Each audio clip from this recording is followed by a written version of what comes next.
Hey guys, welcome to another video.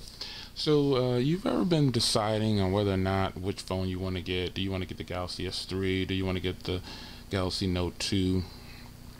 Well, both of these are, to me, the top of the line smartphones that are out right now. Hands down, I think they're both really nice. And if you're looking for a Samsung device, it should be one of these two devices. So specs wise, you're looking at a 4.8-inch display here with a resolution that runs 720 by 1280, and over here you're looking at a screen that's 5.5 and 720 by 1280. So that equates to some serious display there on both of these. 4.8 is in no way a slouch. So making your decision on which phone you want, it shouldn't be tough between these two because they both have large displays. This just happens to be a bigger device, and I'm saying device because it's not just a phone. It's considered a phablet, which is a new category, and hopefully this will help you decide which way you want to go when you choose a Samsung device. So this weighs 132 grams, very light in the hand.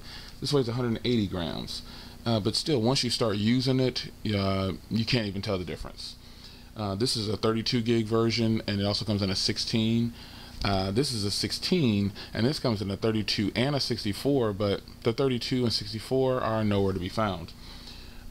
This is 8.6 millimeters thick, and this is 9.7. Now, at first glance, again, you really can't tell, but when you hold them in your hand, you can tell the difference.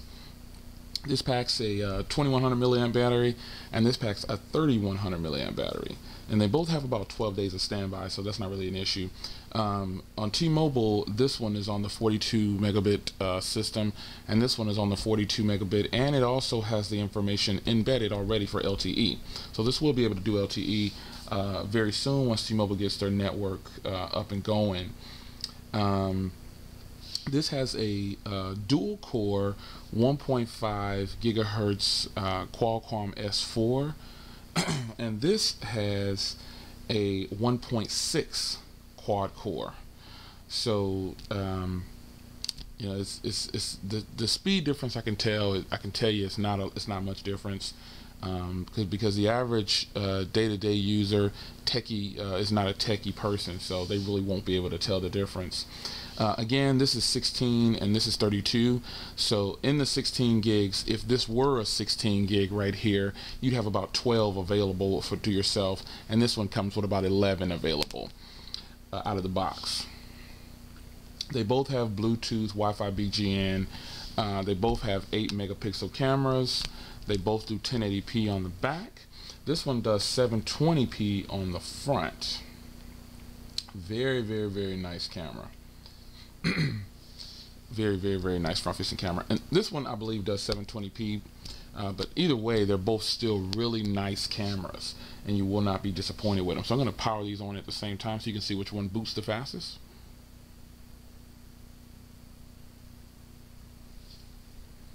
I did get a buzz. It just takes a little bit to kick in.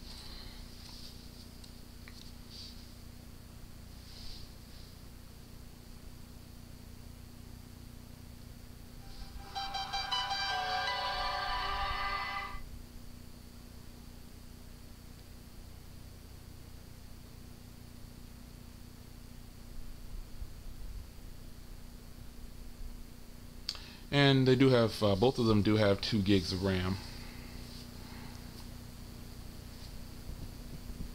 And I got them both on Wi-Fi. So in terms of day-to-day use, the Galaxy S3 might suit the non-techie person who's just needs their phone to be high-end but still very portable. The Samsung Galaxy Note 2, on the other hand, has a few more features. Oops, sorry about that. A few more features, including one of the main features is the S Pen. But all in all, both of these devices rank really high. And I loaded up the SunSpider test before I turned them off, and as you can see here, they're both absolutely clean. I just loaded up the test on the page before I got there so I can do the SunSpider test. Give you a little bit about how the performance is. Both of these devices are really packing, as you can see here, they're both packing power. And for a daily user, you won't get anything higher than this right now, I believe. I mean, you've got the Droid DNA, but most users probably won't want a 5-inch device. And if they do start to lean that way, well, the Galaxy Note 2 is a powerhouse, and it really performs well, and it's not a really big device. But as you can see here, both of these devices really pack the punch.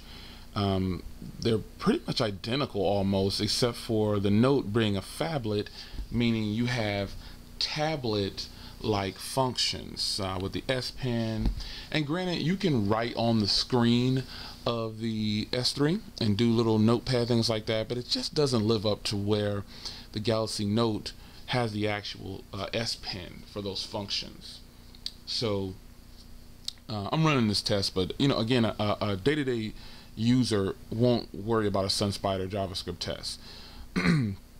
But I did a video on what was the best smartphone of 2012, and when it came down to these two, the Galaxy S3, I put it as number 1, and the Galaxy Note 2 as number 2. And the only reason is because of the size of the device. Most users will feel more comfortable using the Galaxy S3 because it's obviously it's really easy in the hand, it's pocketable, tons of reasons why you would want to pick it over the Galaxy Note 2. But the only reason I put this device as the highest device for 2012 is solely because of the size. Most people will walk into a store and they may like the Galaxy Note, but when they think it through, they're gonna say, ugh, I don't know if I can carry around such a large device. So that's the only reason that this device ranked one up higher than the Galaxy S3. Other than that, these devices are identical. So looking at the SunSpider test here, you can see that the Galaxy S3 got 1524 and the Galaxy Note got 1017. So it gives you a little test about the performance of the device. Other than that, both of them are fluid, very smooth, absolutely nothing wrong with them. They're just great devices, and they're twins. This is the big brother and this is the little brother. But if you're choosing a device, I personally prefer the Galaxy Note 2 as a daily driver because it has the tablet-like functions. But the average user will probably choose the Galaxy S3 because it has a more pocketable feel to it. It's easier to get around. You can throw this in any pocket, but in the end, it's really up to you on what you decide you want to get. So the Galaxy Note 2 or the Galaxy S3, I think you'll be happy with either one. They both pack the punch, but I do favor the Galaxy Note 2. But for users' sake, the Galaxy S3 is one that will sell like hotcakes to the average user because they're going to look at the size of it and say, oh my gosh, you know, that's a great device, and it's small but still big. It can still take me through my day. Battery life is pretty good on the Galaxy S3, but battery life is great on the Galaxy Note 2. This thing really lasts all day and then some. And if you're not a heavy user, you'll really enjoy the Galaxy Note 2 because it really packs the punch when it comes to battery. It's got a 3100 milliamp battery in there, and you can tell. I'm a very heavy user, and this thing pounds it out. It really does well. So that's just a quick look at the Galaxy S3 and the Galaxy Note 2 on T-Mobile. You can get these on AT&T and Verizon as well, and even Sprint. All carriers have them now. Verizon just got their variant of it.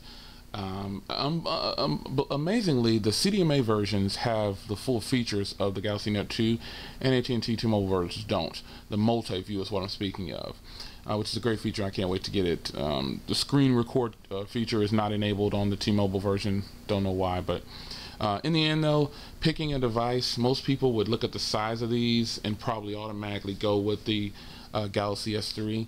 I personally prefer the Galaxy Note 2 over the Galaxy S3. So hope this gave you a little bit of insight on which one you could probably go with. They're both very nice. They're both Samsung all day. Really great devices. They both have great cameras. So I think you'll be happy with either one. All right, guys, thanks for joining me in this video, and I'll see you in the next go around. Take care.